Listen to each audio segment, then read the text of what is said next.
Good morning, नमस्कार, आदाब, सत श्री अकाल। फार्मा लोग के इस मंच पर आप सभी का स्वागत है। आज के कार्यक्रम से जुड़ने के लिए हमारे साथ डॉक्टर अनिल कुमार शर्मा सर हैं हमारे साथ।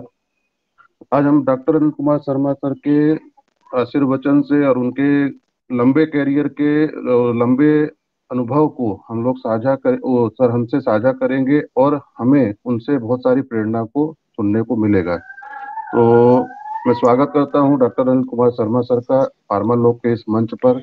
और मैं डॉक्टर सुनील सिंह, आज का मॉडरेटर, अनिल सर का स्वागत करते हुए अनिल सर का छोटा सा एक परिचय देना चाहूंगा। बाकी अनिल सर अपना परिचय खुद एक विस्तृत उनकी जीवनी के बारे में हम सुनेंगे अनिल सर के थ्रू। एक छोटा सा परिचय मैं पहले देना चाहूंगा। अनिल सर अभी वर्तमान में एमिल फार्मास्यूटिकल इंडिया के वाइस प्रेसिडेंट के तौर पर काम कर रहे हैं। इससे पहले अनिल सर एसोसिएटेड थे city institute pharmaceutical sector Jalandhar में एज ए डायरेक्टर पद पर कार्यरत किया। इन्होंने बहुत अच्छा सर्विस दिया वहां पर भी। उसके बाद इनकी हम बात करें सर की, तो सर 2008 से एकेडमिक पोस्ट से जुड़े हुए हैं और अभी भी एकेडमिक पे एमिल फार्मास्यूटिकल पे जुड़े होने के बावजूद भी अभी भी एकेडमिक पद पर ही काम कर रहे हैं। बहुत सारे एकेडमिक उसमें भी सर का योगदान रहता है हमेशा। सर का ग्रेजुएशन 1979 में कंप्लीट हुआ था। सिंस 1980 से सर फार्मेसी में अपना योगदान और दे रहे हैं, अभी तक दे रहे हैं। सर के अंडर में जहाँ तक मैं देख रहा था कि PhD student 8 student pursuing student है और एक जो है कंप्लीट कर चुके हैं और एम फार्मा 24 स्टूडेंटों ने कंप्लीट किया है। सर का पब्लिकेशन प्रोफाइल भी बहुत अच्छा देखा मैंने और आपको बताना चाहूंगा कि सर ने 57 पब्लिकेशन अपने करियर में किए हैं और आगे बहुत सारी कर रहे हैं और बहुत सारी बुक्स का भी उन्होंने सर ने काम किया है। हमारे फार्मेसी प्रोफेशन में बहुत सारी बुक्स भी सर ने दी है। इसके अलावा सर ने बहुत सारे कॉन्फ्रेंस सेमिनार और अटेंड किए हैं और हमारे देश ही नहीं, बहुत सारे विदेशों में, कनाडा, यूके जैसे बहुत सारे विदेशों में भी सर ने अपने कार्य क्षेत्र को प्रभावित करते हुए बहुत सारी चीजों को वर्णित किया है और फार्मेसी फील्ड में सर ने बहुत आगे रह करके काम किया है। तो इसी के साथ मैं सर का अभिवादन करता हूँ फार्मा लोग के इस शो में। और ये हमारे ऊपर सर का आशीर्वाद है और कृपा है कि सर ने हमें बहुत समय दिया ताकि हम सर को सुन सकें आज के दिन में। तो सर, आपका बहुत बहुत स्वागत है हमारे फार्मा लोग के इस मंच पर। धन्यवाद सुनील जी।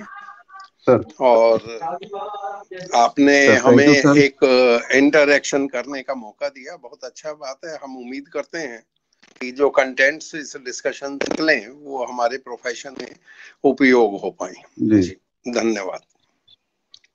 बिल्कुल सर, बिल्कुल। जी सर। तो आइए कार्यक्रम की कड़ी को आगे बढ़ाते हुए हम सर के ही बारे में, सर के बैकग्राउंड और सर का बचपन के बारे में थोड़ा सा सर से ही पूछना चाहूंगा।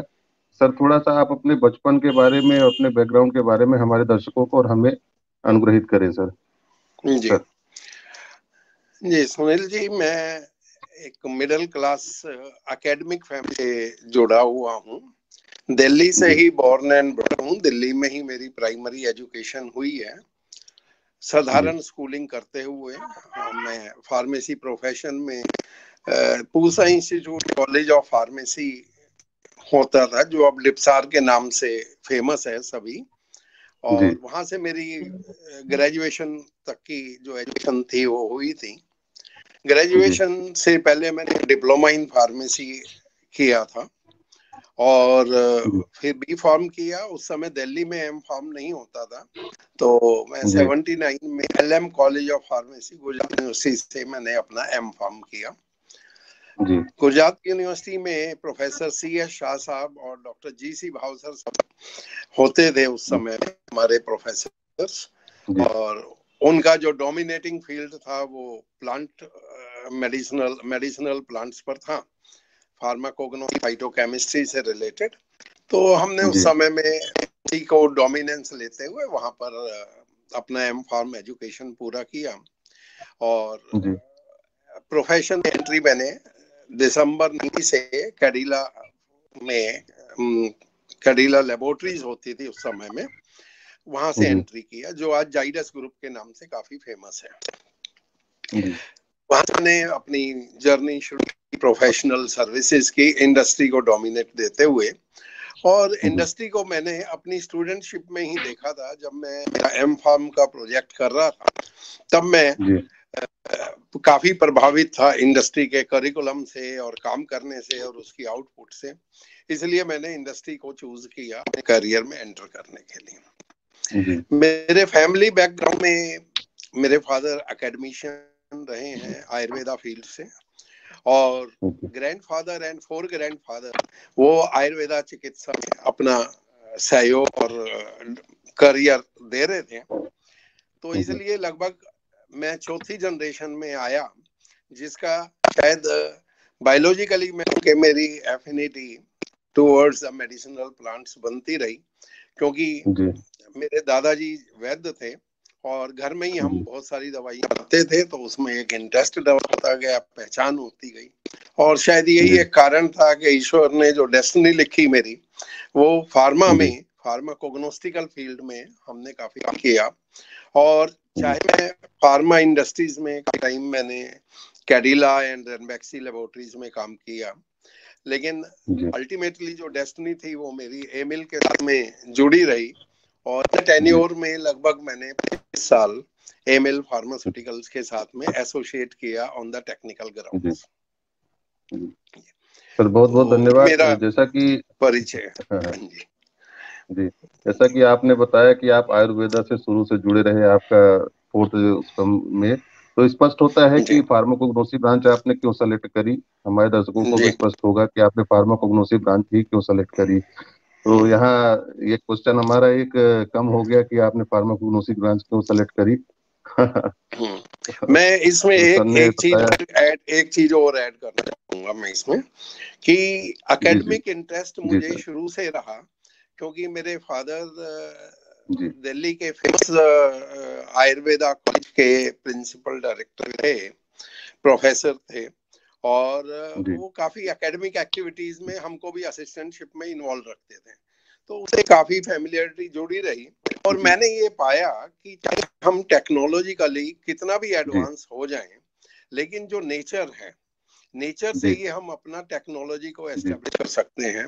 आज हम फार्मास्यूटिकल मॉलिक्यूल्स की बात करते हैं, लेकिन जब तक हम नेचर रिसोर्स को स्टडी नहीं करते, उनके फाइटो कॉन्स्टिट्यूएंट्स को जब तक कैरेक्टराइज नहीं करते, उनको पूरी तरह से इवैल्यूएशन नहीं करते हैं, चाहे बायोलॉजिकल है या एनालिटिकल है या फार्माको काइनेटिक ओरिएंटेड है, लेकिन तब तक हम ये एस्टेब्लिश नहीं कर पाएंगे कि हमने क्या मॉलिक्यूल बनाना है और उसकी क्या सेफ्टी होगी, राइट, उसको सिंथेटिक सोर्स पर कैसे लेके जाना है, राइट। तो चाहे वो हम ओपीएम का मॉर्फिन बात करें, चाहे हम रेजरपिन की बात करें, चाहे हम वैक्सीन की बात करें, जो फर्दर हमारे को आज ब्रोमैक्सिन और ये जो डेरिवेटिव्स हैं, तो डेरिवेटाइजेशन का प्रोसेस है, कहीं ना कहीं हमें लीड ग्राउंड नेचर से ही मिलता है, और उसी चीज को समझकर हम आगे इस प्रोफेशन में बढ़ते रहे। बहुत अच्छी बात बताई सर आपने, क्योंकि नेचर के बिना तो कुछ भी संभव नहीं है। जैसा कि हम देखते हैं मॉलिक्यूल के सिंथेटिक डेरिवेटिव्स अवेलेबल है, बट दे आर ऑलरेडी कहीं ना कहीं से वो हमें नेचर के थ्रू ही प्राप्त होते हैं। तो ये बहुत अच्छी जानकारी सर आपके थ्रू हमें मिली। अगले क्रम में सर मैं आपसे ये जानना चाहता हूँ कि आपके समय में और अब के समय में पहले क्या चैलेंजेस थे और अब क्या चैलेंजेस हैं फार्मेसी फील्ड में, कितना बदलाव आया है और क्या बदलाव आया और आगे क्या बदलाव आना चाहिए सर। थोड़ा सा इस बात पे मैं आपसे आपके व्यूज जानना चाहूंगा सर। जी, आपने बिल्कुल ठीक कहा। देखिए, कहते हैं कि जो नेचर है जी, वो हमेशा बदलती रहती है, समय हर सेकंड बदलता रहता है, दिन के बाद में रात और रात के बाद में दिन रहता है। अगर हम पास्ट से कंपेयर करें तो हर युग में, हर डिकेड में चेंजेस आते जाते हैं। जिस समय में हम लोग कर रहे थे, it was around the middle 70s and 80s का जो टाइम था, टेक्नोलॉजी बहुत एडवांस नहीं थी, हमारे लिए जी चैलेंजेस ये थे कि हम कैसे रिसोर्स करें मटेरियल को। पढ़ना जी उसके बाद की बात होती थी, लेकिन रिसोर्स जी करना बहुत बड़ा चैलेंज होता था। और मैं समझता हूँ कि अगर 1 साल का हमारा एमफार्म प्रोजेक्ट होता था तो जी शायद हम उसको 3 दिन पहले से इसीलिए शुरू हो जाते थे प्रोजेक्ट आइडेंटिफिकेशन करने के लिए कि भाई हमें लाइब्रेरी में दिन रात लगाना पड़ता था, एक एक जर्नल को पढ़ना होता था। और जी पर्टिकुलरली जो फार्मा बुक्स अवेलेबल थी या उस समय में ज्यादातर वर्क हम जर्नल्स से रिसोर्स करके ही निकालते थे। और बहुत सारे जर्नल जो थे वो इंग्लिश में नहीं होते थे।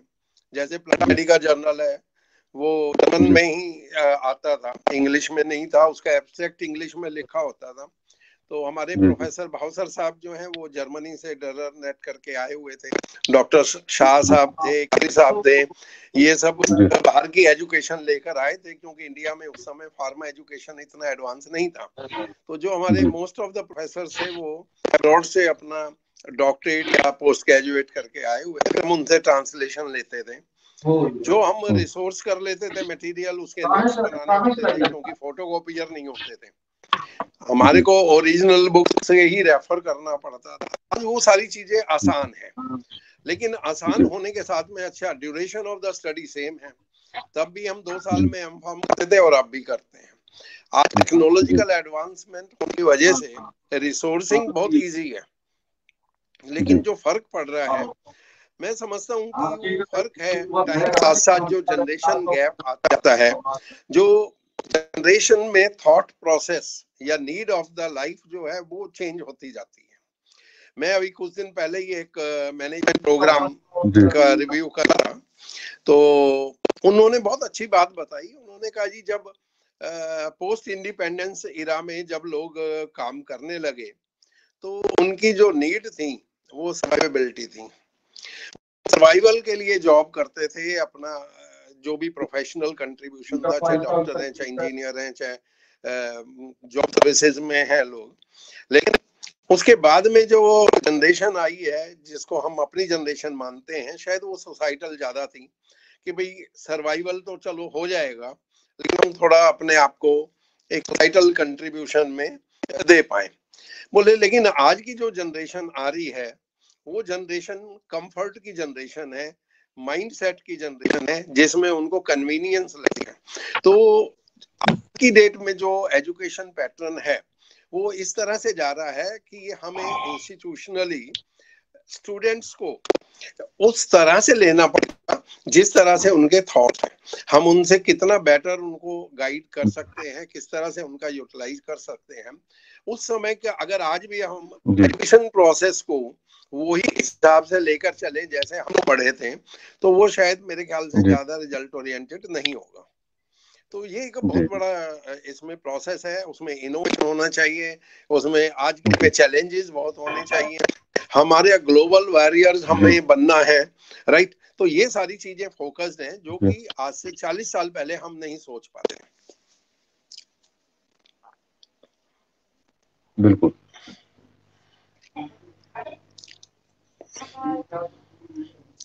बिल्कुल सर। बहुत मैं तो एक छोटा सा एक एग्जांपल समय आपको का देता पड़ाव हूँ आपने। कि हमारे पास लियोन लैकमैन एंड कूपर गन ये बुक्स होती थी, और इंडियन ऑथरशिप उस समय में इतनी नहीं थी, जी 75 और 80 के बीच में अगर हम देखें तो हमारे लिए यही मुश्किल हो जाता था कि जी भाई हमें बुक्स, उन्हीं बुक्स को पढ़ना है, उन्हीं में से नोट्स बनाना है। मोस्ट ऑफ द ड्राइंग हमारे जो इंजीनियरिंग के टीचर्स थे वो ब्लैक बोर्ड पर ड्राइंग बनाते थे, उसी पैटर्न पर हम ड्रॉ करते थे। आज की डेट में लैपटॉप में बहुत तरह की जी एप्लीकेशंस हैं, हम बहुत एक्टिवली उनको देख सकते हैं, इनोवेशंस को देख सकते हैं। बहुत सारा स्कोप है हमारे पास में टेक्नोलॉजी को यूटिलाइज करते हुए अपने प्रोफेशन और एजुकेशन सिस्टम को डेवलप करने के लिए। बिल्कुल सर बिल्कुल। तो ये तो बदलाव है सर, हमारे दर्शक और हमें भी आपके थ्रू पता चला बहुत सारी बदलाव पहले से और अब में बहुत सारी टेक्नोलॉजिकल चीजें बदली हैं। बट जी आपने एक वर्ड बोला सर कि पहले के समय में मेहनत ज्यादा थी, अब लेजीपन ज्यादा है। वो कहीं ना कहीं है, वो उस चीज को हम भी समझते हैं और मानते हैं, उस चीज पे कार्य करने की जरूरत है। साधन जी, सुविधा जितनी ज्यादा होती जा रहे हैं उतना ही हम कंफर्ट देखने लग गए हैं एक उसमें। कंफर्ट जोन में, hmm, yes sir, yes sir, comfort zone में जाना चालू कर दिए हैं। तो कंफर्ट जोन में जाने की वजह से उतना ज्यादा डेवलपमेंट और वो चीजों पे थोड़ा सा हमें एक सोचना जी, पड़ेगा। तो बहुत अच्छा क्योंकि सर, बहुत धन्यवाद आज सर। की डेट में हर हर अगला। स्टूडेंट ये चाहता जी। है कि मैं मल्टीनेशनल कंपनी में चला जाऊं और किसी स्टार्टअप में लीड लेने जी के सर, लिए बिल्कुल तैयार नहीं हूं। तो ये एक अपने आप में, आज मैं जो आपके बिल्कुल सर। शेयर कर रहा हूं, जब मैं फार्मास्यूटिकल्स में 1988 से एसोसिएट हुआ, तो कंपनी न्यूली ग्रोइंग थी, जी सर। 1984 में ही कंपनी बनी थी। तो आई डिटरमिन कि नहीं, मुझे ग्रोइंग हाउस के जी साथ में अच्छा है और डेवलपमेंट चाहते हैं, प्रोग्रेस चाहते हैं, तो why don't I associate with the company. और मैंने उसको एक चैलेंज लिया। लेकिन आज बिल्कुल। की डेट में अगर हम किसी न्यू ग्रुप के साथ में स्टूडेंट को बोलते हैं या एडवाइस करते हैं, तो कहते हैं सर क्या जी मिलेगा, अभी तो नया है। जी तो वो मिलेगा जो वर्जन है, वो एक वर्जन ऐसा है कि विदाउट जी। Sowing the seed we want to reap it. बिल्कुल बिल्कुल सर, सही बात है सर, बिल्कुल एकदम पॉइंट की बात है सर।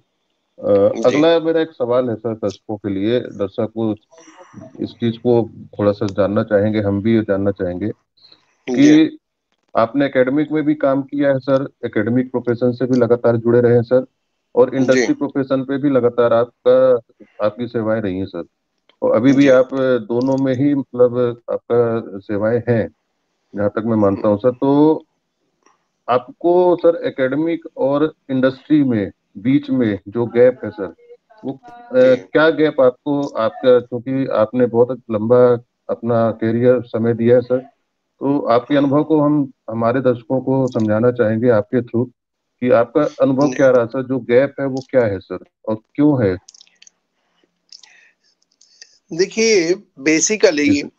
मैं जो समझ पा रहा हूँ मेरा अपना एक्सपीरियंस से, पहले तो मैं ये क्लियर कर दूं जी कि किसी व्यक्ति विशेष से मैं रेफरेंस नहीं दे रहा हूँ।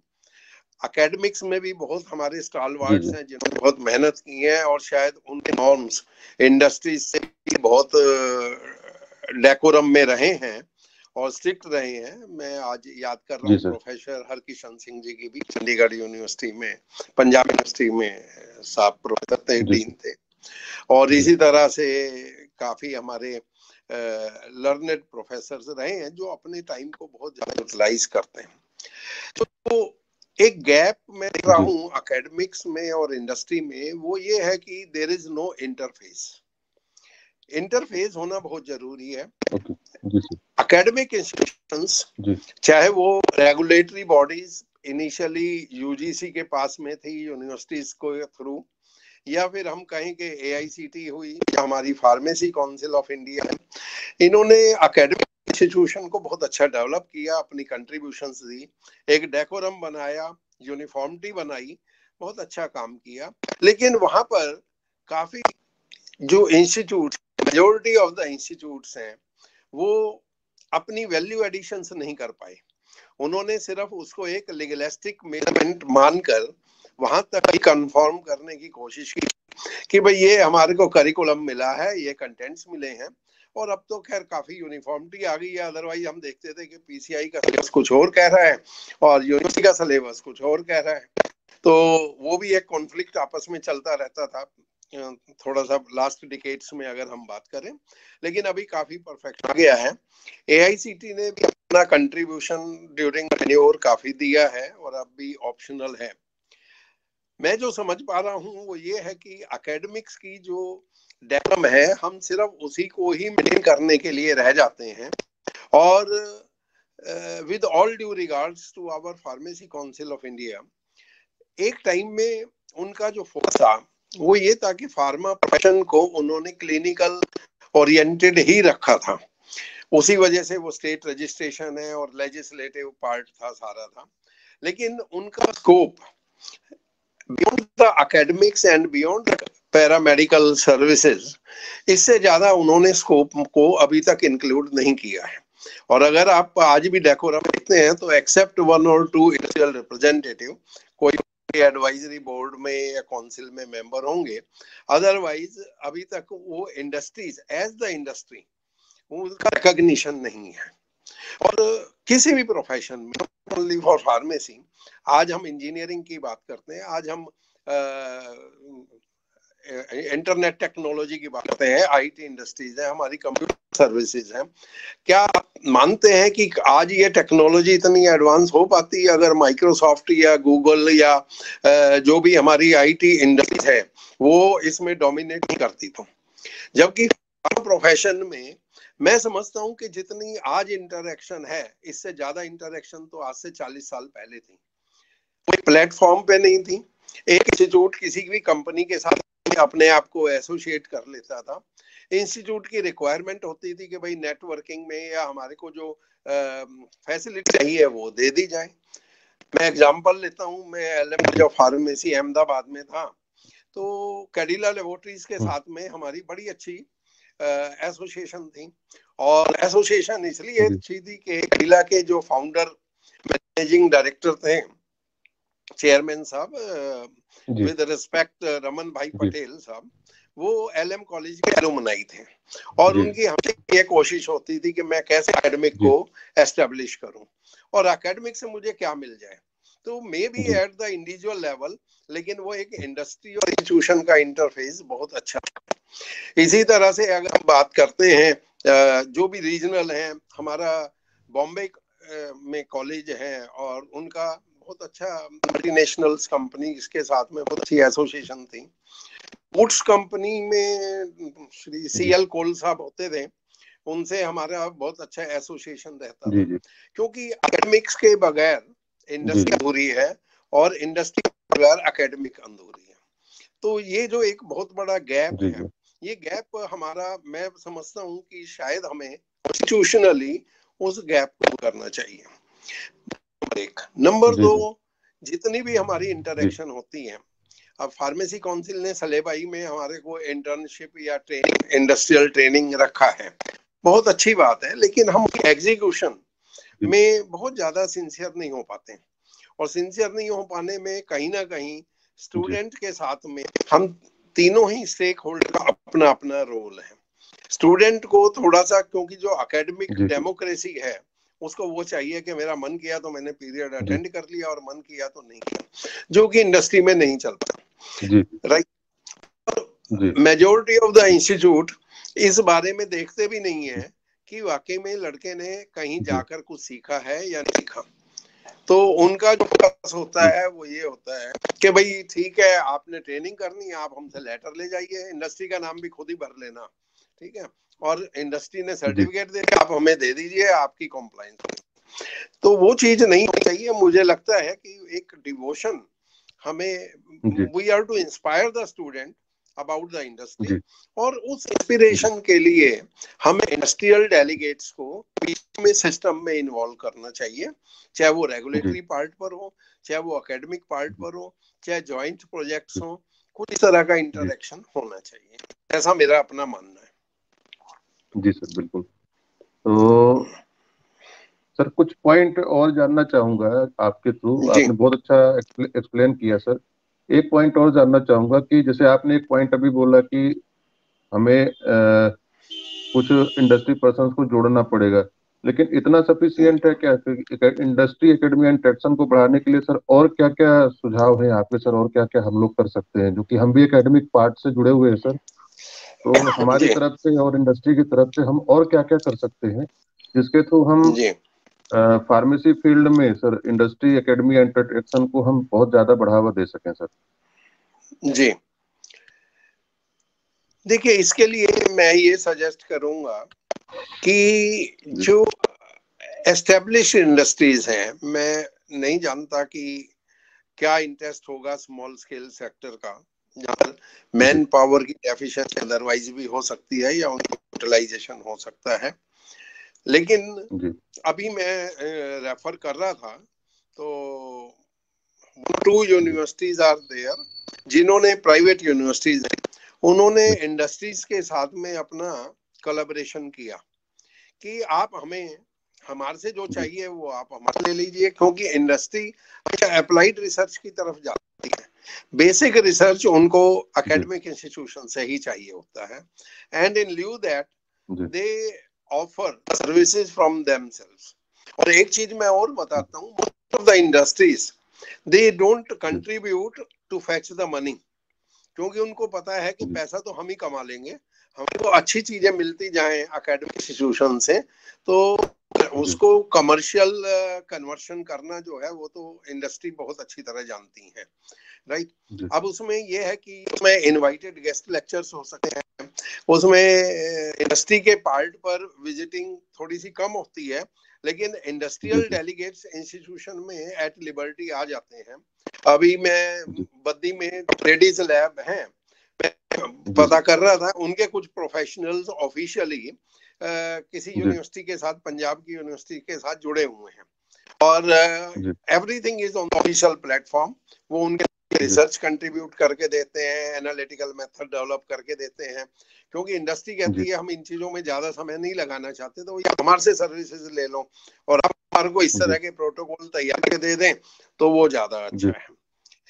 सेकेंडली, एक देखिए, हर चीज प्रोफेशनल्स में अचीवमेंट की तरफ जरूर जाते हैं। May be last decade registrar PCI से बात हुई थी, तो आई रिक्वेस्टेड देम आल्सो कि आप इंडस्ट्रीज को अप्रूवल के प्रोविजन में दीजिए, ठीक है नहीं। अगर कोई इंटरेस्टेड है इंडस्ट्री के साथ में साइमल्टेनियसली, मैं आपको बताता हूँ, मैं later phase of the profession में एकेडमिक में जो गया, तो मेरा ऑब्जेक्टिव ये था कि जो मैंने 30 साल, उस समय 30 साल तक का ही एक्सपीरियंस था, मैंने कि जो मैंने 30 साल में इंडस्ट्रीज में सीखा है, let me apply budding students, ताकि उनको ये लगे कि भाई वो प्रैक्टिकली उनको एक्सपोजर हो। तो एक तो क्या है कि जो हमारा एकेडमिक स्टाफ है, ज्यादातर क्या होता है कि वहीं से अपना एमफिल किया और कहीं भी नजदीक में अपना टीचिंग में ज्वाइन कर लिया, तो उनको एक वो जो कहते हैं ना कि प्रोफेशन की डेकोरम, जैसे कि कंट्रीज आपने देखा होगा जहां it's essential for every individual कि उसने 6 महीने के लिए या 1 साल के लिए मिलिट्री सर्विसेज में जाना ही है, ताकि वो उसकी इम्पोर्टेंस समझ सके और उसी के अकॉर्डिंगली बाकी बात हो सके। लेकिन वही चीज हमारा होना चाहिए कि कम से कम एक टीचर को एकेडमिक्स में एंटर होने से पहले उसके इंडस्ट्रियल या जो प्रोफिशिएंसी है, प्रोफेशनल प्रोफिशिएंसी, उसका एक्सपोजर होना चाहिए। मैं गुजरात में पारुल इंस्टीट्यूट में भी काम किया एज द डायरेक्टर बड़ौदा में, और मैं एक इंस्टीट्यूट में एग्जामिनरशिप के लिए या कोई मीटिंग्स वगैरह में जाता, तो वो प्राइवेट यूनिवर्सिटी बन गई है, तो वहाँ के प्रिंसिपल डायरेक्टर कहते हैं, डॉक्टर साहब देखो, बाकी तो आप आ गए हो टाइम निकाल के मीटिंग के बहाने, वो ठीक है, आप 2 घंटे हमारे फार्मा मैनेजमेंट के जो स्टूडेंट्स हैं आप उनको दीजिए। तो when I talked about the industry and product and antibiotics and this, तो MBA फार्मा मैनेजमेंट के स्टूडेंट फीडबैक देते हैं कि सर आज तक तो हम मैनेजमेंट ही पढ़ते आए हैं, आज पहली बार हमने फार्मा के वर्ड्स मैनेजमेंट के साथ इंटीग्रेटेड सुने हैं कि कोई प्रोडक्ट मैनेजमेंट भी होता है, ब्रांड वैल्यू होती है, ये होती है।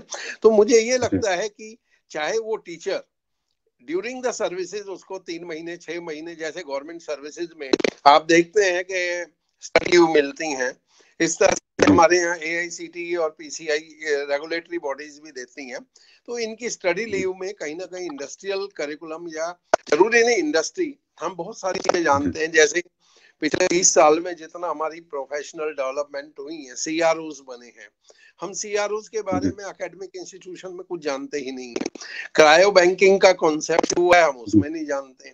हम फार्मा फील्ड को सिर्फ एक ही चीज से कोरिलेट करते हैं, जी हमने दवाई का अध्ययन करना है और टैबलेट, कैप्सूल, सस्पेंशन, इंजेक्शन बनाने हैं। नहीं, आज की स्कोप बहुत बदल गया है। Now we are into the biotechnological services, और आज जो बायोटेक्नोलॉजी फील्ड है हमारा, मतलब हम फिर वापस टेक्नोलॉजी को नेचर के साथ में इंटीग्रेट करके, बायो के साथ इंटीग्रेट करके फिर वापस जा रहे हैं अपनी नेचुरल सर्विसेज की तरफ से। तो ये चीजें जी बहुत जरूरी हैं। तो एकेडमिक लेवल पर हर टीचर का मैं समझता हूँ कि 5 साल 3 साल में एक बार उसका रिफ्रेशनिंग जरूर होना चाहिए, 2 महीने 3 महीने के लिए कम से कम। किसी भी इंडस्ट्री एसोसिएट के साथ में जुड़ सकते हैं, लेकिन वो 15 दिन का होगा तो उसका कोई इफेक्टिविटी नहीं होगी। उसका एक प्रोजेक्ट टाइप बने और उस प्रोजेक्ट में इंडस्ट्रियल कंट्रीब्यूशन भी आए और उनकी अपनी कंट्रीब्यूशन भी आए, इंडक्शन प्रोग्राम बने। जैसे हम देखते हैं यूनिवर्सिटीज के एक्सचेंज प्रोग्राम होते हैं, इंटरनेशनल एक्सचेंज प्रोग्राम होते हैं। इस तरह से इंडस्ट्री और इंस्टीट्यूशनल लेवल पर हम ये देखें, नॉट मेयरली फार्मा। मैं फिर यही कहूंगा, मैंने जो सिलेक्ट किया फार्माकोग्नोसी मेडिसिनल फील्ड, वो आज से 40 साल पहले किया। और अगर आप 40 साल का रिकॉर्ड देखेंगे, जब मेरे टाइम में लगभग हर यूनिवर्सिटी में एक फार्माकोग्नोसिस स्टालवार्ट होते थे, चाहे वो केसी वर्मा थे सागर यूनिवर्सिटी में, ठीक है, या प्रोफेसर शाह साहब थे, कादरी साहब थे, जीसी भावसर साहब थे, ठीक है, आयंगर साहब थे मणिपाल में, जिनका एक देश में बहुत नाम था। लेकिन अगर आज हम फार्माकोग्नोसिस्ट फील्ड में देखते हैं तो एक्सेप्ट द 1 और 2 एमिनेंट लोगों को छोड़कर ज्यादा प्रोफेशन में नहीं है। उसका कारण क्या है? जो प्रोफेशनल जो हमें एक इंस्पिरेशन देना था नेचर की तरफ से, वो हम नेचुरल और अपने ट्रेडिशनल सिस्टम को नहीं दे पाए और हमने टेक्नोलॉजी का ही सहारा ले लिया। और एक तो ऐसा हुआ कि भाई बंद करके भी कोई बोले क्या करना है जी, हमें तो फार्मास्यूटिक्स करना है। और वो फार्मास्यूटिक्स करते करते एक लेवल इतना हुआ कि there used to be the overflow of the professional in that particular discipline. लेकिन अब दोबारा हम शायद उस तरफ जा रहे हैं और हमें आज की डेट में जो जरूरत है एग्रो टेक्नोलॉजी की भी। अब मैं इसीलिए कह रहा हूँ कि सिर्फ एक फार्मा इंडस्ट्री नहीं, अगर हम किसी कल्टीवेटर से, किसी एग्रीकल्चर यूनिवर्सिटी से भी करें और उनसे देखें कि भाई हम क्या क्या चीजें आज भी हमारे पास में, अगर आप साइट्स देखें, जो कन्वेंशन है of the international trade for endangered species, उसमें अगर देखते हैं तो पता चलता है मोर देन 100 हर जो एंडेंजर्ड स्पीसीज हैं हमारे इंडिया में, और उनका इंटरनेशनल ट्रेड बंद है। तो क्या हम अपने इंस्टीट्यूशन से उन चीजों को डेवलप करके हम एग्रीकल्चर टेक्नोलॉजी के साथ में कोलैबोरेट करके अच्छी चीजें बना पाए? हम जब स्टूडेंट थे तो प्रोफेसर भावसर साहब हमारे को बताते थे भाई वसाका ग्रो करो, तो हम फार्माकोलॉजी के स्टूडेंट भी वसाका की पत्तियां लगाते थे और उसमें फिर 1% एस्कॉर्बिक एसिड का स्प्रे करते थे। उनमें कुछ मोटाजेनिक एक्टिविटीज को देखने के लिए फाइटो कॉन्स्टिट्यूएंट्स एल्कलॉइड बढ़ रहे हैं कितने घट रहे हैं। आज हम नंबर 1 तो इंडिया में बहुत ज्यादा कल्टीवेशन अभी नहीं है, और जो है भी उसमें मेडिसिनल प्लांट्स का तो बिल्कुल ही कम है। और उसका कारण ये है कि जो हमारे क्वालिफाइड लोग हैं, या तो उनको एक्सपोजर ही नहीं है इस तरफ में, या वो जाना नहीं चाहते हैं। तो जाना नहीं चाहते हैं वो तो इसलिए नहीं जाना चाहते हैं because know what is the contribution profession. अगर कोई उनको बताएं कि हमारा 500 करोड़ रुपए का एक्सपोर्ट होता है आर्टिमिशिया का, और उसमें आर्टिमिशियन कंटेंट्स जो हैं उसकी वैल्यू है, हमारे यहाँ से ज्यादा सेनोसाइड एक्सपोर्ट होता है, और वो सेनोसाइड ए सेनोसाइड बी कंटेंट्स का स्टैंडर्डाइजेशन है। तो देखिए बच्चे को क्या चाहिए, उसको अपना फ्यूचर ब्राइट चाहिए। जब वो देखता है कि मेरा रेवेन्यू क्या डेवलप होगा, ठीक है, मैं क्या बनूंगा, क्या कमा पाऊंगा आगे जाके, तो उसका इंटरेस्ट डेवलप होता है। तो मुझे लगता है एजुकेशनल सिस्टम में इन चीजों को इंक्लूड जरूर करें, और ज्यादा भी ना हो।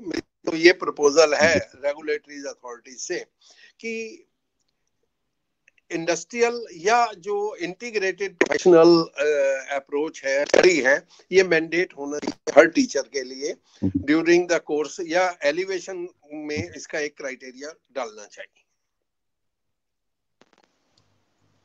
बिल्कुल, बहुत ही अनुभवी सुझाव सर आपका, क्योंकि बहुत सारे pharma student, pharma fraternity, even बहुत सारे फैकल्टी भी इस चीज के बारे में नहीं सोचते और नहीं समझते हैं। तो इस इंटरव्यू के माध्यम से बहुत सारे लोगों को ये समझने सीखने का मौका मिलेगा जरूर सर, क्योंकि एग्रोकल्चर भी हमारा फार्मा का पार्ट हो सकता है। तो बहुत ही अच्छी जानकारी सर दी आपने। इसके बाद सर एक चीज और जानना चाहते हैं सर, कि जैसे जी इंडस्ट्री के अंदर, इंडस्ट्री जी में इंटर होने के लिए किसी भी जी स्टूडेंट की या किसी भी फैकल्टी की कोई एज लिमिट, एज बार डिसाइड करता है, या कोई एज लिमिट नहीं है सर? देखिए सर, इंडस्ट्रीज जो है वो रिजल्ट ओरिएंटेड सेगमेंट है, जी और जहां से भी एक्सपेक्टेड रिजल्ट्स मिलते हैं जी वहां पर ही इंडस्ट्री में इन्वॉल्वमेंट हो जाता है। मैं ये नहीं जी कहता हूं कि एकेडमिक्स वाले नहीं आ सकते। एकेडमिक्स जी का इंटरेक्शन इंडस्ट्रीज में बहुत होता है, और जी। एडवाइजरी लेवल पर होता है। हम्म। बहुत हमारे प्रोफेसर्स हैं, इवन मेरी इंडस्ट्रीज में भी हमारे बहुत सारे जी प्रोफेसर्स हैं जो कि जी या तो दिल्ली में जो IRI है, पूसा इंस्टीट्यूट है, उनके साइंटिस्ट हैं। बहुत सारे जी लोग हैं जो आयुर्वेदा के हैं।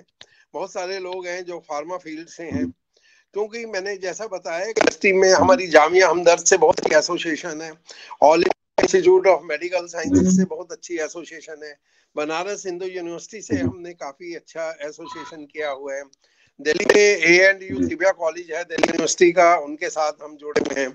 क्योंकि इंडस्ट्री को तो रिसोर्सिंग चाहिए, और वो रिसोर्सिंग अपने लिमिटेड लोगों से नहीं मिल सकती। मेरी इंडस्ट्री में चाहे हम बिल्कुल। 50 प्रोफेशनल काम कर रहे हैं, लेकिन हमें फिर भी लगता है यार ये तो हमारे अपने हैं ही, लेकिन हमें बाहर से और क्या मिल सकता है। तो वी कीप ऑन जी जी intermixing with the people. Bombay हमारी बहुत अच्छी एसोसिएशन है, पौधार आयुर्वेदिक कॉलेज है, हम वहां जाते हैं, जी मिलते हैं प्रोफेसर से। तो देर इज नो जी एज लिमिट लाइक दैट। लेकिन यह कि इंडस्ट्री हमेशा ये एक्सप्लोर करती है कि भाई इस ने जो भी 10 साल 20 साल 25 साल जो भी यूटिलाइज किए हैं अपने सर्विसेज के, हम जी उससे क्या निकाल सकते जी हैं। तो इंडस्ट्री जी तो अपने आप ही कर लेती है, और के रिसोर्स भी कर लेती हैं, तो आने की जी भी जरूरत नहीं होती। लेकिन ये है कि जितना एक हमारा इंटरेक्शन होता है, मैं कैडिला का भी बताता जी हूँ कि जी जी कैडिला में मेरी जो एंट्री का बना वो ये था कि मेरा एम जी फार्म प्रोजेक्ट जो है वो कैडिला में मेरा फार्माकोलॉजिकल एक्टिविटीज थी, फाइटो फार्माकोलॉजिकल प्रोजेक्ट था एंटी डायबिटीज पर। और उस जमाने में जी आपको पता है कि it used to be very cruel process of जी टेकिंग द ब्लड। तो रैट टेल यस से कितना निकलेगा है जी, अदरवाइज वो ईयर वैसे निकालना होता था। तो उस जी जी समय में वहां पर head of the department Cadila में थे डॉक्टर TP गांधी।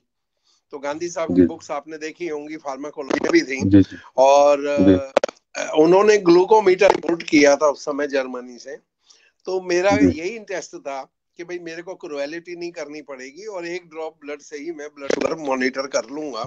तो वो जी मेरा स्पॉन्सर्ड प्रोजेक्ट जो कैडिला लेबोरेटरी से उस समय में था, और जी उसी को देखते हुए ही शायद हाँ मैं कैडिला में बाद में मैंने अपना हो, but I was recognised by the management earlier.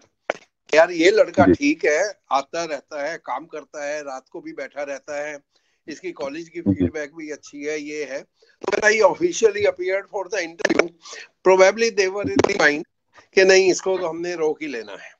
तो इंडस्ट्री हाँ तो अपने आप ही जो टैलेंटेड लोग रहते हैं प्रोफेशन के, जी सिर्फ ये है कि उन्हें लाइट में आना चाहिए उनको, ये जी है। तो इंडस्ट्री अपने आप रिसोर्सिंग कर लेती है। सिर्फ एक हम जी अच्छा प्लेटफॉर्म, और इसीलिए मैं आपका और हमारे अमित जी का इस चीज का बड़ा तहे दिल से धन्यवाद करूंगा कि उन्होंने बहुत अच्छे जी एक सर जी इंटरफेस बनाने की कोशिश की है, जो कि जी एक्सपेंड होते होते हमारा जो ऑब्जेक्टिव है उसको पूरा कर पाए। जी जी। बहुत बहुत धन्यवाद सर। आपके द्वारा सर एक बहुत अच्छी जानकारी अभी प्राप्त हुई हमें, कि बहुत जी सारे हमारे फैकल्टी और हम लोग भी कंफ्यूज, हमेशा इस डाउट में रहते थे कि इंडस्ट्री में कोई एज बार और एज लिमिट है। तो ये एक और समझने का एक रास्ता हमें मिला, कि हम इंडस्ट्री से कैसे जुड़ सकते हैं, इंडस्ट्री एकेडमिया कैसे इंटरेक्ट कर सकते हैं। तो बहुत बहुत धन्यवाद सर।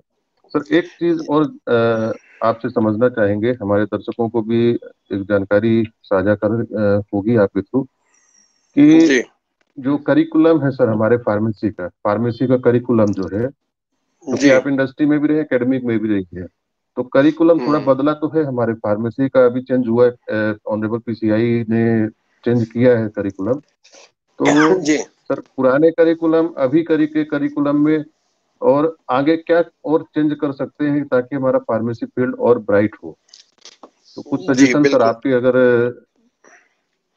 जी मैं सर। बताता हूँ इसका, क्योंकि मेरा थोड़ा एक्सपोजर रहा है। मैं ये जी नहीं सर। कहूंगा कि मेरे पास बिल्कुल अपडेटेड जो चेंज है वो नहीं होंगे 5 साल में, फिर मेरे पास में लेटेस्ट चेंज नहीं है।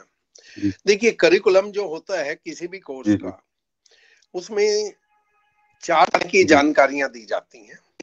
पहली होती है प्रिपरेटरी, जो जिसको जी हम इंट्रोडक्टरी कहते हैं। वो दूसरी होती है बेसिक्स जी। जो है, तीसरा उसका अप्लाइड पार्ट है, और चौथा उसका प्रोफेशनल पार्ट है। अगर हम मेडिकल सर्विसेज की भी बात करें, बिल्कुल सर, बिल्कुल। तो जो चौथा पार्ट है, फोर्थ जी। Part of the curriculum, that is more of the practical और प्रोफेशनल। इसीलिए उनको हम्म। हॉस्पिटल्स में बैठाते हैं, अलग अलग सेगमेंट्स में उनको प्रैक्टिस कराते हैं। लेकिन हम स्टूडेंट्स को 7th बिल्कुल। और 8th सेमेस्टर तक भी हम उनको आगे आगे बढ़ाते हुए ले जाते हैं। जी और इवन 8th सेमेस्टर में भी हम जी यही कोशिश करते हैं, ये सिलेबस बच गया, इसको ये 8th सेमेस्टर में डाल दें, ये उसमें डाल दें। 5 साल से पहले जब ये आखिरी करिकुलम के बीच में था, मैंने देखा जी एक जैसे सब्जेक्ट हमारा होता है फार्मास्यूटिकल मैनेजमेंट, तो 7th जी। सेमेस्टर में पढ़ाया जाता था। अब बिल्कुल। क्योंकि पढ़ाने वालों को ही फार्मास्यूटिकल मैनेजमेंट का उतना पूरा नहीं पता, तो उन्होंने कहा ठीक बिल्कुल। है भाई, बाद में हमारा सिलेबस बहुत होता है, हम इसको 3rd सेमेस्टर में जाते हैं। और जब 3rd जी सेमेस्टर के बच्चे को आप फार्मास्यूटिकल मैनेजमेंट पढ़ा रहे हैं, तो जिसको अभी जी फार्मा ही नहीं पढ़ा, जिसने वो 1st और जी 2nd सेमेस्टर में बेसिक करते हुए आ रहा है, उसको फार्मास्यूटिकल जी। मैनेजमेंट समझ नहीं आएगा। बिल्कुल राइट, सर। वो फॉर्मेलिटी के लिए पढ़ लेगा, लेकिन उसका कोई एप्लीकेशन नहीं होगी। इसी तरह से बिल्कुल। जो फार्मास्यूटिकल ज्यूरिस्प्रूडेंस है, जिसको हम जी फॉरेंसिक फार्मेसी कहते हैं, जी फोरेंसिक सर। फार्मेसी में भी it is more of the practical subject, otherwise it is very boring. तो जी मैं खुद एकेडमिक्स में था, तो ये दोनों सब्जेक्ट में कोशिश करता था कि अपने एक्सपीरियंस से मैं प्रैक्टिकल बात बताऊं। जी आप रूल 161 को रटवा रहे हैं, जी वो एक बात है, लेकिन अगर आपने एक मार्केट से एक स्पेसिमेन पैक लाकर और रूल 161 में जो लिखा है वो आपने एक लेवल कंफर्मेशन बताया है क्लास में, बच्चे को हमेशा याद रहेगा।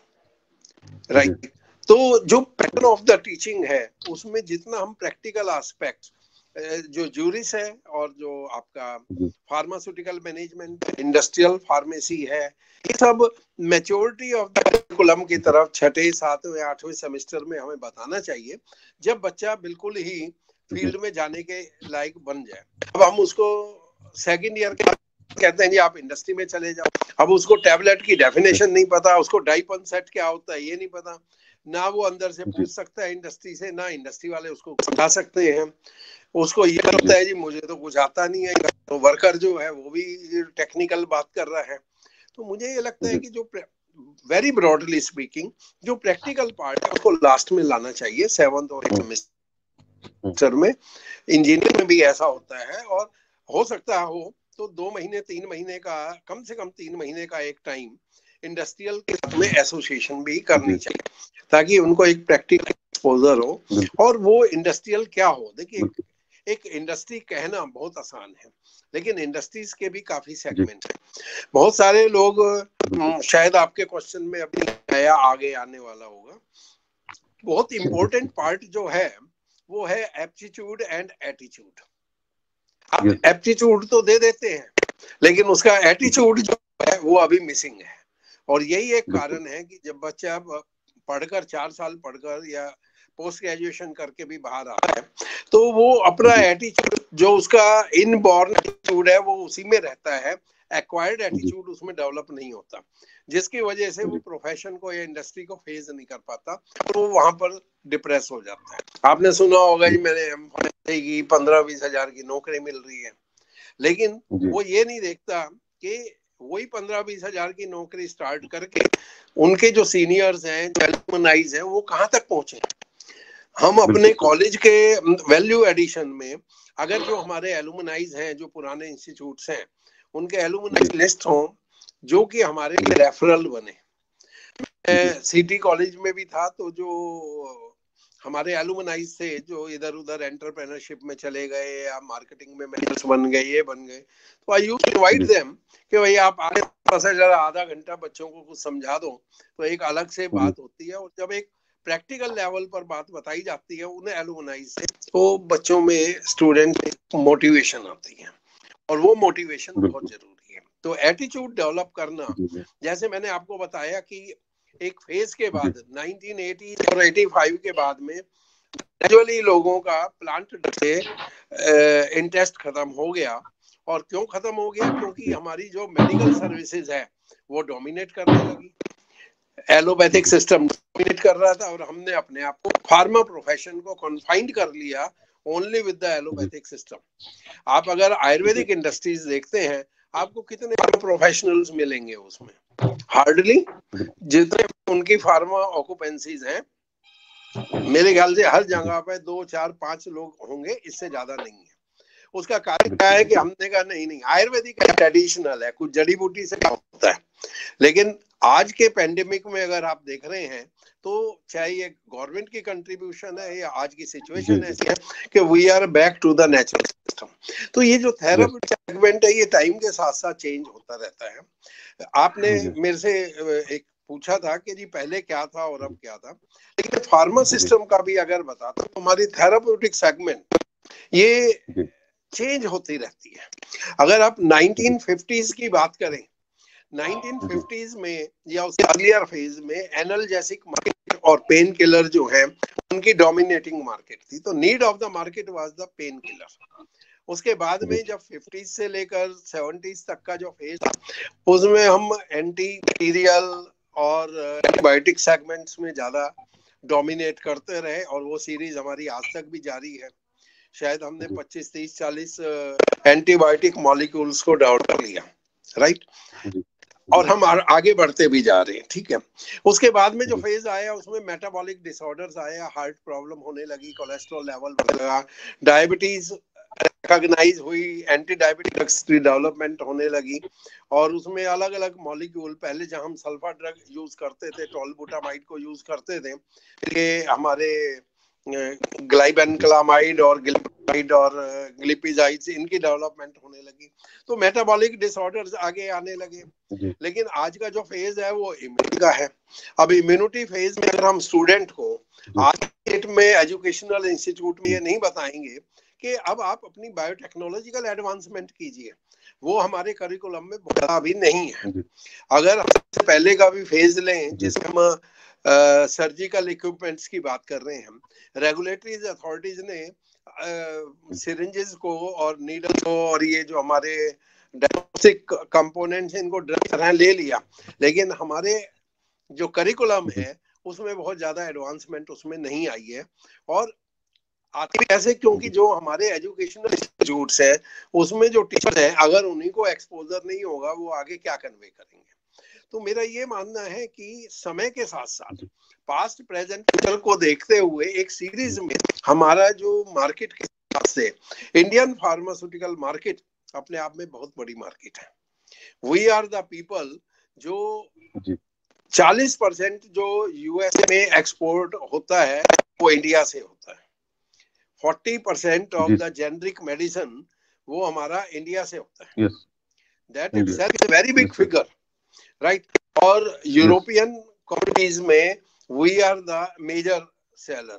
फाइटो केमिकल्स जो हैं हमारे आज भी बहुत सारी कंपनीज हैं, जैसे गुजरात में डिशमैन कंपनीज हैं और तमिलनाडु में हैं काफी कंपनीज जो फाइटो कॉन्स्टिट्यूएंट्स का एक्सपोर्ट करती हैं, जिनको हम विजिबल स्केल पर नहीं पाते, बट दे कंट्रीब्यूट मोर। हम हर्बल फार्मास्यूटिकल्स की तरफ भी अब काफी अच्छे बढ़े हैं, जैसे हमारी अपनी इंडस्ट्री है, एमिल फार्मास्यूटिकल्स है या हिमालय ड्रग कंपनी है या डाबर है। इस तरह से काफी रिनोन्ड हाउसेज हैं जिन्होंने अपने हर्बल या जो ट्रेडिशनल मेडिसिन है उनमें वैल्यू एडिशंस करके, साइंटिफिक इवैल्यूएशन करके उनको इंटरनेशनल स्केल पर लेकर गए हैं। तो मेरा जो बताने का पर्पस है वो ये है कि हर चीज का जो बेस है वो हमारा इंडस्ट्री इंस्टीट्यूशनल इंटरफेस है, और इंडस्ट्री को हम हर तरह के समझे। स्टूडेंट को ये हो कि अगर मैं मार्केटिंग में जाना चाहता हूँ तो मेरे को क्या क्या एडवांटेजेस हैं और क्या उसकी लिमिटेशन है। मेरे को साइंटिस्ट बनना है तो मेरे को कहाँ जाना है। बहुत सारे एम फार्मा स्टूडेंट्स से करते हैं, भाई आप 2 साल प्रोडक्शन में बात करो। नहीं सर, R&D में रख दीजिए। ठीक है भाई, आपने R&D अभी 1 साल का प्रोजेक्ट किया है, आपको R&D का बेसिक्स नहीं पता।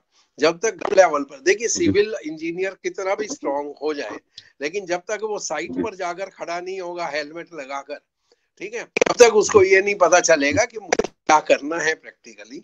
और मैं समझता हूँ प्रोडक्शन में एक अपना ये फील्ड रहता है, और मैं तो अपने आप को गॉड ब्लेस समझता हूँ कि मैंने मेरा एम फार्म करने के बाद प्रोडक्शन से शुरू किया।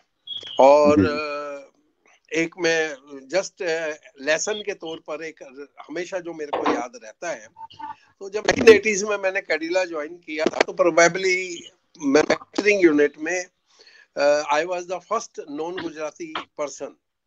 और जो क्वेश्चन था उनका ये था, भाई हम आपको लेना है पर आपको तो गुजराती आती नहीं है, और यहाँ तो जितनी हमारी लेबर है सब गुजराती ही बोलेंगी।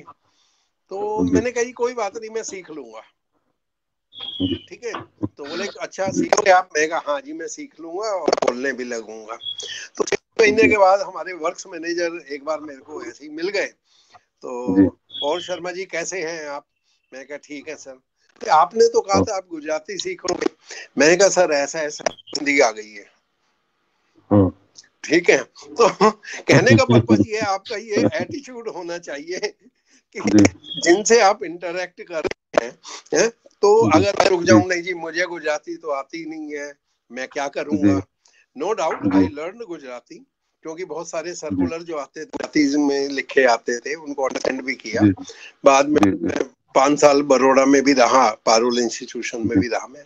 तो कहने का मकसद ये है कि जो आपका एटीट्यूड है वो डिटरमिन्ड होना चाहिए कि भाई मेरे को करना क्या है। मैं सिर्फ वो कहते हैं भेड़ चाल में एक बहाव में नहीं जाना मुझे, कि मुझे ये नहीं करना, मुझे ये नहीं करना। मेरे को बी फार्म के बहुत स्टूडेंट्स होते हैं जी, मुझे मार्केट में नहीं जाना, लेकिन पैसा कमाना है। तो जब तक आप अपने को मार्केट नहीं करोगे, प्रोडक्ट की मार्केट कहाँ से करोगे? प्रोडक्ट की मार्केटिंग करने से पहले तो आपको अपनी मार्केट करनी पड़ेगी, और उसमें सेल्फ डेवलपमेंट की बहुत जरूरत है। How present yourself, that is more important. और इस तरह की जो प्रैक्टिकल ट्रेनिंग है उनको आप वैल्यू एडिशंस करवा सकते हैं, जो अच्छे इंस्टीट्यूशंस और यूनिवर्सिटीज हैं वो कर रही हैं, क्योंकि उनके पास मैनेजमेंट फैकल्टी है, उनके पास में फार्मा के भी हैं, उनके पास में मेडिकल कॉलेज भी हो सकता है। तो they give the better exposure. इसीलिए जो ग्रेजुएट्स या पोस्ट ग्रेजुएट्स एक इंटीग्रेटेड यूनिवर्सिटी से निकल कर आते हैं, right, I would not name any of such universities, लेकिन उनके जो प्रेजेंटेशन होती है वो कंपैरेटिवली बेटर होती है। इसी तरह से बच्चे में एटीट्यूड की बाद में जरूरी है कम्युनिकेशन, कि हाउ डू यू कम्युनिकेट। आपने उनको बहुत अच्छी तरह से डेवलप कर दिया, वो गोल्ड मेडलिस्ट हो गए, उनके 90% मार्क्स आ गए, लेकिन जब उनको कम्युनिकेट करना है तो वो कम्युनिकेट नहीं कर पाते, वो अपनी चीज को बोल नहीं पाते। इसीलिए ये जरूरी है particularly B pharm final year में छोटे छोटे उनके सेशन रखवाएं। जैसे हम प्राइमरी स्कूल में भी जब होते थे तो क्या होता था, एक बाल सभा होती थी हमारे स्कूल्स में, और सैटरडे को या कोई भी पर्टिकुलर इवेंट पर, और बाल सभा में बच्चे को 5 मिनट आकर बोलना होता था, चाहे वो गांधी जी के ऊपर बोले, चाहे भारत माता के ऊपर बोले। ठीक है, कहीं ना कहीं उससे क्या होता है, उसकी एक कम्युनिकेशन स्किल डेवलप होती है और वो अपनी बात को रखने में सक्षम होता है। तो ये अपने आप में बहुत इंपॉर्टेंट पार्ट है। जी सर, धन्यवाद बहुत बहुत। हाँ, तो मैं अब थोड़ा सा एक बच्चों का फ्यूचर देखते हुए एक इंस्पिरेशनल, मैं थोड़ा अगला सवाल मेरा यही था जी। हाँ, तो अगला मेरा यही सवाल था कि बच्चों के फ्यूचर के रिगार्डिंग सर थोड़ा सा मोटिवेशन। हाँ जी, जरूर जरूर जरूर। देखिए, मैं स्टूडेंट्स को बताना चाहता हूँ कि फार्मा फील्ड हेल्थ सिस्टम का 4th पिलर है। 4th भी नहीं है, रादर 2nd पिलर है, हम 2nd या 3rd में ले सकते हैं। पहला मेडिकोज है, दूसरा नर्सिंग है, तीसरे में फार्मा है, और चौथा जो है वो हमारा अदर सर्विसेज है, अलाइड सर्विसेज से जो जुड़ा हुआ है, उसमें रिसर्च है, CROs है। इंडियन फार्मास्यूटिकल मार्केट तो एक समय में टोटली ब्रिटिश गवर्नमेंट या जो भी उस समय में गवर्नमेंट थी उनके गवर्न थी और इंडिजिनस सिस्टम नहीं था।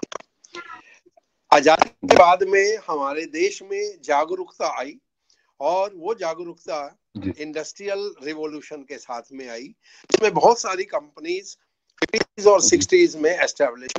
उसमें चाहे आप कैडिला लेबोरेटरीज का नाम लें, उसमें आप रेनबैक्सी का नाम ले सकते हैं, उसमें सिप्ला का नाम ले सकते हैं, ओलंपिक का नाम ले सकते हैं। जितने ये हमारे इंडिजिनस फोर्सेस हैं ये सब पोस्ट इंडिपेंडेंस इरा में एंटर किए और हमने अपने आप को मल्टीनेशनल से ग्रेजुअली अलग किया। उसके बाद में हम बढ़ते गए और बढ़ने के बाद में एक स्टेज आई कि जो हमारे इंडियन फार्मास्यूटिकल सेक्टर था, they become the Indian multinationals, और यही ग्रुप आगे जाके हमारे इंडियन मल्टीनेशनल्स बने, उन्होंने अलग अलग कंट्रीज में जाके अपने आप को एक्सपेंड किया। आज की डेट में हम इंडियन कोलैबोरेटर्स हैं, वी हैव एडवांस्ड, हमारा प्रोफेशन कहीं भी पीछे नहीं है। अगर हम पिछले 50 साल में बाकी कंट्रीज के मुकाबले इंडिया की ग्रोथ देखते हैं फार्मास्यूटिकल सेक्टर में, इट इज क्वाइट मोटिवेटिंग। और आज हम इंडियन कोलैबोरेटर्स हैं। आज जाइडस कंपनी कैडिला के साथ में इंटीग्रेट कर रही है, एलाई लिली आई है, उसने रेनबैक्सी के साथ में कोलैबोरेट किया, राइट।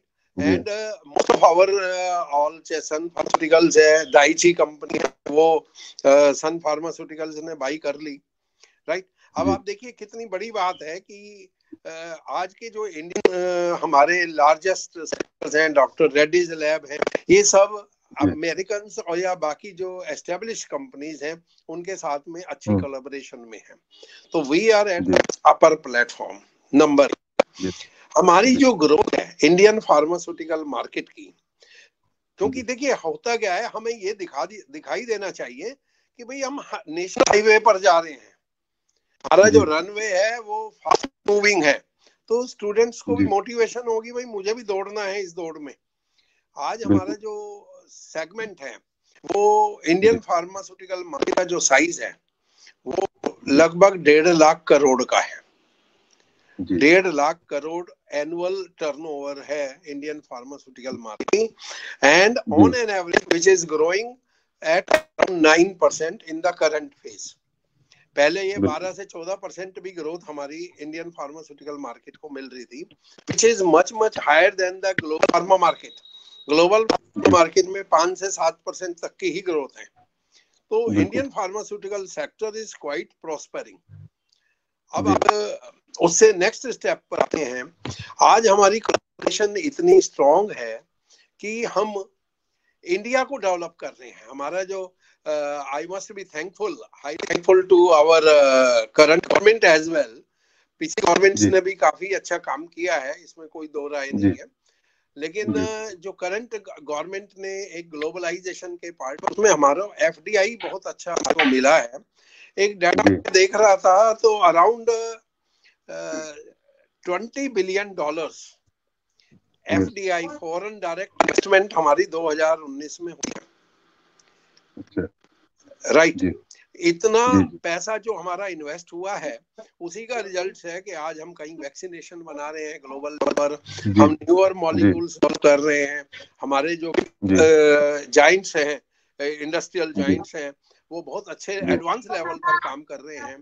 तो वही सेगमेंट में सोचता हूँ कि देखिए मैंने दोनों एकेडमिक इंस्टीट्यूशन में काम किया प्राइवेट से, तो एक हमारे चेयरमैन साहब यही कहते शर्मा जी आजकल सब इंडस्ट्री है, जो इंस्टीट्यूशन है वो भी इंडस्ट्री है।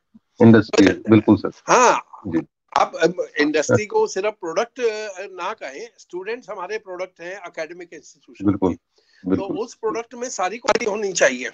कई बार क्या होता है कि हम जैसे क्वालिटी कंट्रोल इंडस्ट्री का होता है, वो प्रोडक्ट को रोकता है, बैच को भी रिजेक्ट कर देता है, प्रोडक्ट जो डेफिशिएंट प्रोडक्ट है उनको रोक लेता है, चाहे उससे लॉस हो। मुझे ये लगता है कि शायद एकेडमिक इंस्टीट्यूशन को भी ये होड़ नहीं होनी चाहिए कि भाई मेरा रिजल्ट 90% है। मैं कहता हूँ वो होड़ होनी चाहिए, 62% मैंने पास किए हैं, बाकी 38% को हम तैयार कराएंगे, फिर उनको मार्केट में भेजेंगे। तो मुझे ये लगता है कि एकेडमिक इंस्टीट्यूशन की भी एक इंडस्ट्री होनी चाहिए और उस इंडस्ट्री में हम क्वालिटी को प्रोड्यूस करें, क्योंकि students are your product. Student हमेशा, यस सर। आज भी मैं जितना सम्मान कॉलेज ऑफ फार्मेसी और मेरे मुंह से अभी भी डिप्लोमा भी नहीं निकलता, मैं सीओपी ही बोलता हूँ, और जी एलएम जी जो हमारा रहा है, क्योंकि जी। स्टूडेंट लाइफ लॉन्ग अपने इंस्टीट्यूशन के मोरल्स को कैरी करता है, अपने टीचर्स के बिल्कुल सर। आदर्शों को कैरी करता है, और उनको जी किसी भी वो भावना से संकुचित नहीं होना चाहिए। ये नहीं सोचना बिल्कुल। चाहिए नहीं नहीं मेरा तो रिजल्ट खराब हो जाएगा, मेरा ये हो जाएगा।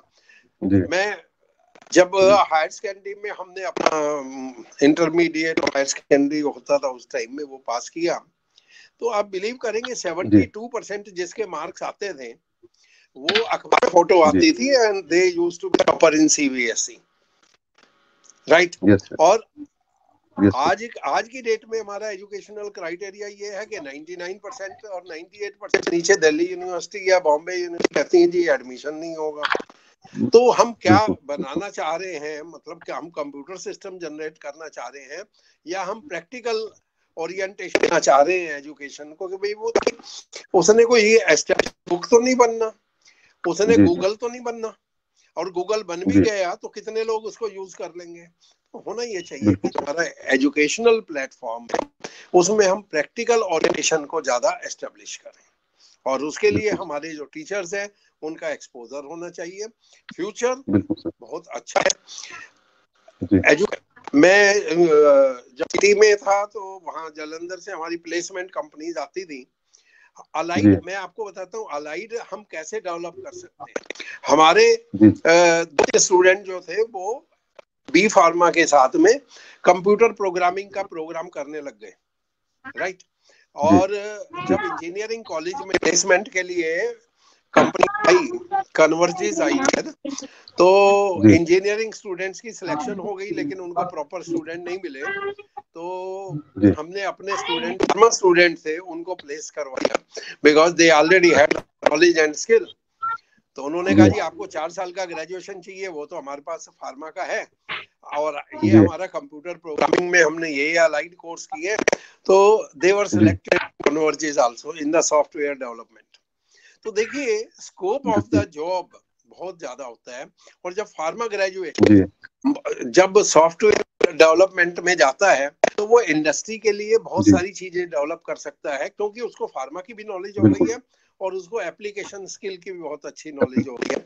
तो जो फार्मा बिल्कुल। इंडस्ट्री के लिए एप्लीकेबल सॉफ्टवेयर है उसमें उनका कंट्रीब्यूशन बहुत अच्छा हो सकता है। इसी तरह से क्रायो बिल्कुल बैंकिंग है। क्रायो बैंकिंग में जो जी हम स्टेम सेल रखते हैं, राइट। अब जी उसमें अगर हमारे स्टूडेंट्स बायो से बहुत अच्छे हों तो काम कर जी सकते हैं। माइक्रोबायोलॉजी बिल्कुल। फील्ड में जैसे चंडीगढ़ में इमटेक है और जितनी हमारी माइक्रोबायोलॉजिकल इंस्टीट्यूशंस हैं, पर भी फार्मा जी का बहुत अच्छा स्कोप है। एग्रोनॉमी जी से रिलेटेड मैंने आपको बताया है कि चाहे कल्टीवेशन बिल्कुल करो या करवाओ, आप एंटरप्रेन्योरशिप बिल्कुल। डेवलप करिए and all through out the world ये चीजें हो जी सकती हैं।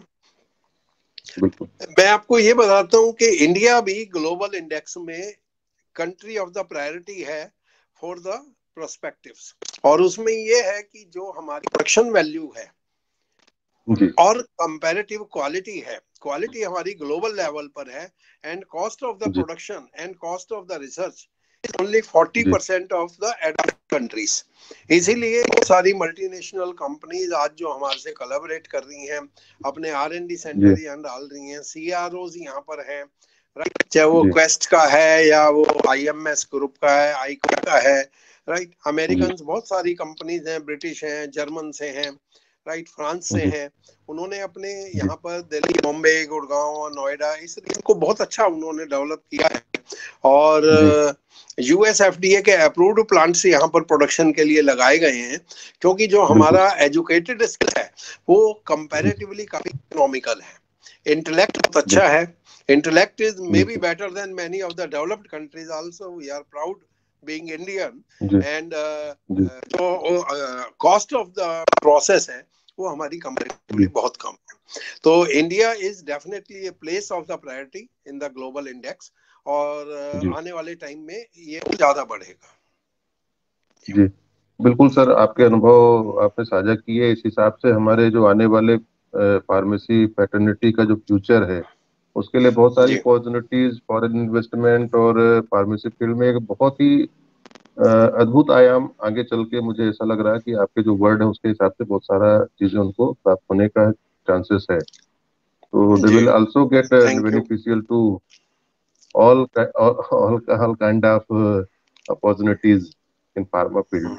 So एक चीज और सर, थोड़ा सा एक जानना चाहेंगे सर, जैसे आपका बहुत जी। लंबा अनुभव रहा है, बहुत लंबा कैरियर रहा सर, तो कुछ हास्यास्पद भी आपके साथ कुछ घटित हुए होंगे, कुछ घटनाक्रम ऐसे हुए होंगे आपके फील्ड में, तो थोड़ा सा हास्यास्पद जो चीजें हैं वो भी हम आपसे शेयर, आपके वाणी से हम सुनना चाहेंगे थोड़ा सा हमारे दर्शकों जरूर को। जी, जरूर जरूर। जी देखिए, ऐसा होता है कि घटनाक्रम तो हर दिन का काम है और उन्हीं से लर्न किया जाता है। जी कभी भी वो कहते हैं ना कि आपको हर इवेंट पर आपकी ऑब्जर्वेशन होनी चाहिए। मैं एक छोटा सा इंसिडेंस बताता हूँ, नॉर्मली मैं उसको कोट करता हूँ। जब मैं जी 1980 में कैडिला ज्वाइन किया और प्रोडक्शन में ज्वाइन किया, तो उस समय ट्रेंड ये था कि एम फार्मा प्रोडक्शन में नहीं जाता, और एम फार्मा होते बहुत कम थे, क्योंकि मेरे ख्याल से उस समय में सिर्फ ऑल ओवर इंडिया 10-12 कॉलेजेस थे प्रोमिनेंट, जी और जी डायरेक्टली यूजीसी से मंजूर होते थे जहां पर एम फार्म प्रोग्राम होता था।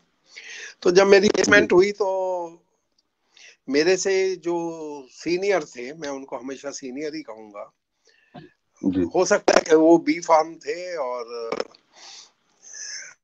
उनको एक सुपीरियरिटी इंफीरियरिटी कॉम्प्लेक्स डेवलप हो गया, यार कंपनी बड़ी हो रही है, अब देखो एम फार्मा रख दिया, और मेरी इतने साल की जो रॉयल्टी है और उसके ऊपर जी आके बैठा दिया।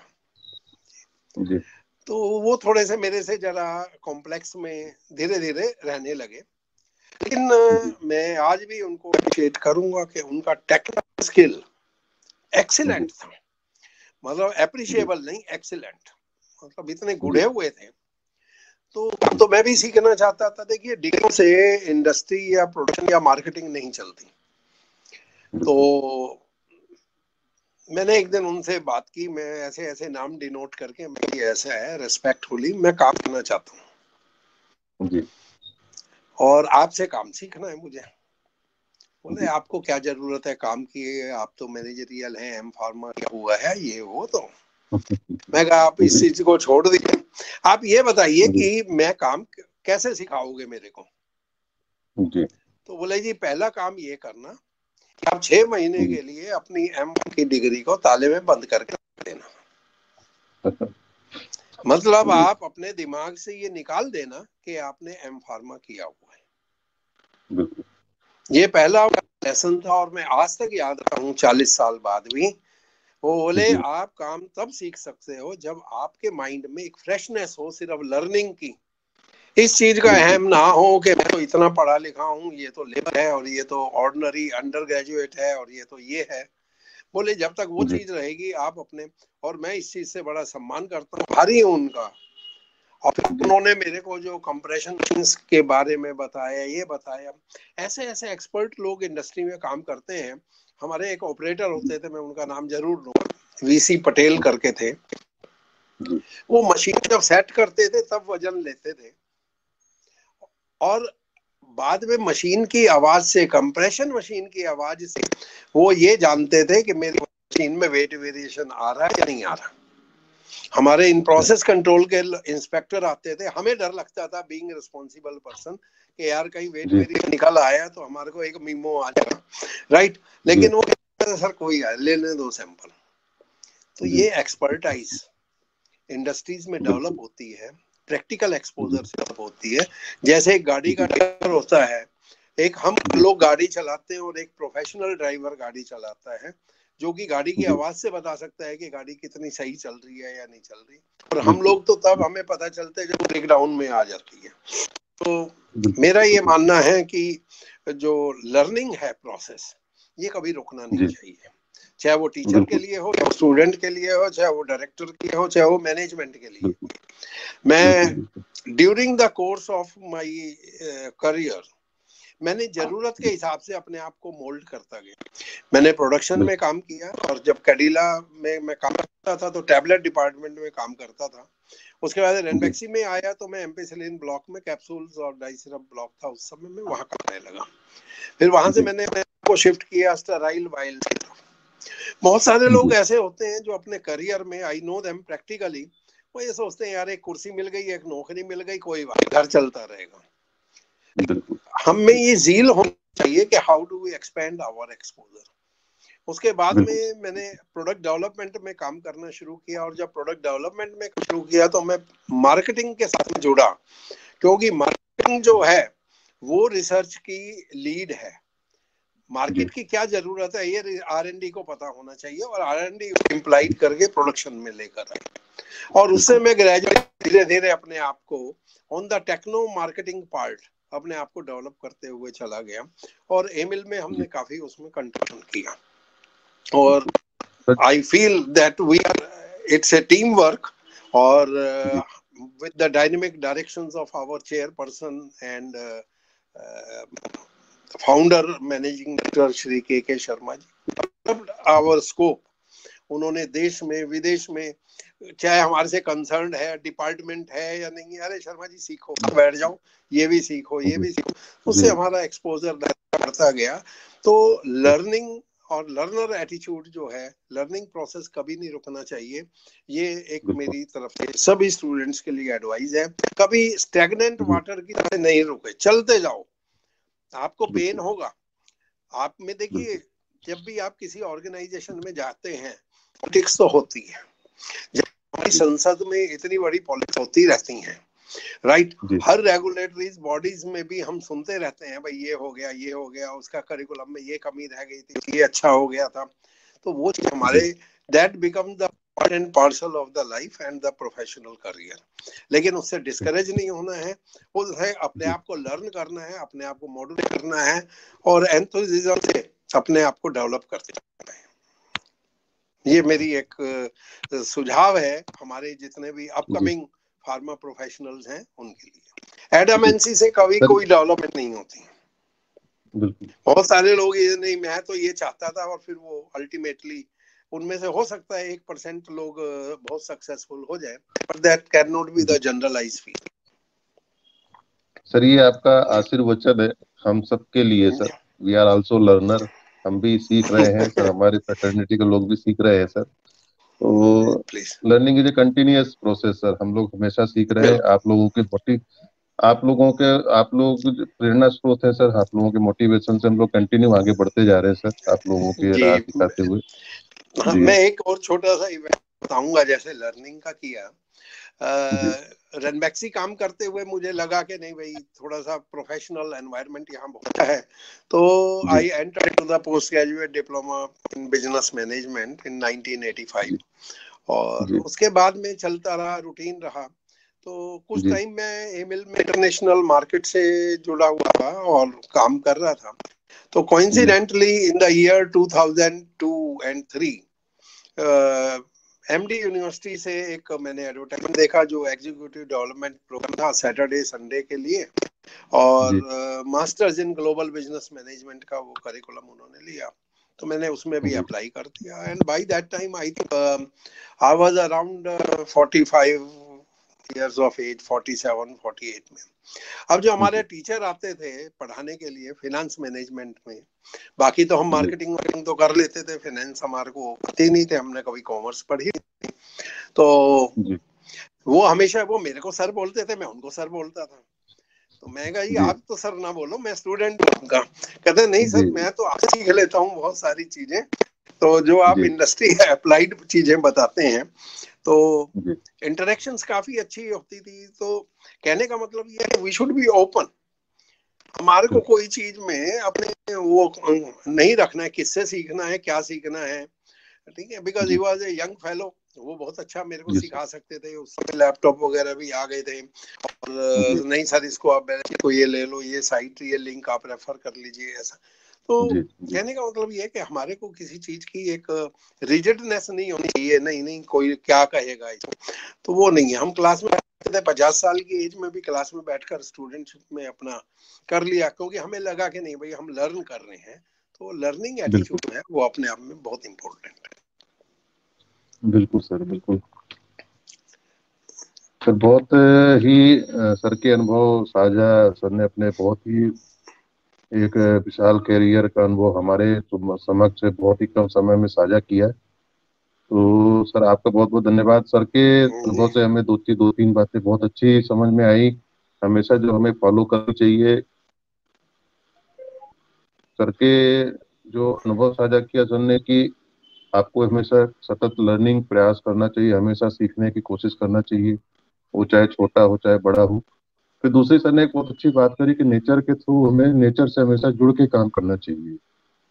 तो दो बातें जो है हमेशा हमें ध्यान करनी चाहिए। सर थी आपके द्वारा दिए गए बहुत अच्छे सुझावों के, आपका जो एक विशाल अनुभव रहा फार्मेसी फील्ड में, आपने हमसे शेयर किया, साझा किया, आपने हमें समय दिया, और हमारे फार्मेसी के आने वाले अपकमिंग स्टूडेंट को, हमको, और जो हम फार्मेसी फील्ड में जो कार्य कर रहे हैं उन सबको आपने बहुत अच्छा मोटिवेट किया, और बहुत सारी चीजें आपके थ्रू हमें समझ में आएंगी। और जो भी इस धारावाहिक को और इस भी एपिसोड को जो देखेंगे, उनको कहीं ना कहीं कुछ ना कुछ एक नया चीज सीखने को मिलेगा, और कैसे हमें कैरियर बनाना है, किस फील्ड पे काम करना है। एक सर ने आपने बहुत अच्छी बात बताई कि हमें नेचर से जुड़ के रहना है, जो कि बीच में हम थोड़ा सा को छोड़ दिए थे नेचर से जुड़ने के बाद। जो क्योंकि कोरोना पेंडेमिक जब से आया, तब से हम फिर नेचर की तरफ झुकाव हमारा बढ़ा है। कहीं ना कहीं ये बात इस बात को सत्य करती है आपके, कि आपने कहा कि हमें नेचर से जुड़ के रहना है। कंटिन्यूअस लर्निंग, जो सीखने की आदत है, वो हमें हमेशा करनी है। और एक चीज और बहुत अच्छी जो मैं अपने दर्शकों को बताना चाहूंगा कि नेचर से जुड़ के रहना है। अभी मैं देखता हूँ सर, क्योंकि मैं भी एकेडमिशियन में हूँ, तो फार्माकोग्नोसी जो ब्रांच है, वो ब्रांच धीरे धीरे करके बहुत जगह पे बहुत कम रह गई है। बहुत कम लोग अब फार्माकोग्नोसी में इंटरेस्ट लेते हैं। तो सर के इस मोटिवेशनल व्यूज और वर्ड्स के थ्रू मैं आप सबको ये कहना चाहूंगा कि फार्माकोग्नोसी ब्रांच का स्कोप बहुत अच्छा है। सर ने जैसा बताया कि एक्सपोर्ट, इंपोर्ट एंड बहुत सारी रिसर्च की फील्ड में आप नेचर से जुड़ करके, फार्माकोग्नोसी ब्रांच से जुड़ करके बहुत सारी चीजें कैरियर में आप काम कर सकते हैं। तो मैं बहुत बहुत आभारी हूँ सर, आपने हमें अपना जो कीमती समय है दिया। हमारे दर्शकों को आपके थ्रू जो जानकारी मिली और मोटिवेशन मिला, उसके लिए मैं बहुत बहुत आभारी हूँ। और हमारी फार्मा लोग की टीम, इंटायर टीम, जो पूरी टीम है, उसकी तरफ से मैं आपको बहुत बहुत धन्यवाद करना चाहूंगा। और आगे भी आपकी हमें आशीर्वाद, जो भी हमें आपके आशीर्वाद की जरूरत होगी, तो हम आपको बिल्कुल आशीर्वाद के लिए हमेशा याद करेंगे, आपका अपेक्षा करेंगे कि आप हमें हमेशा अपना बहुमूल्य समय प्रदान करें सर। धन्यवाद सर। धन्यवाद, नमस्कार।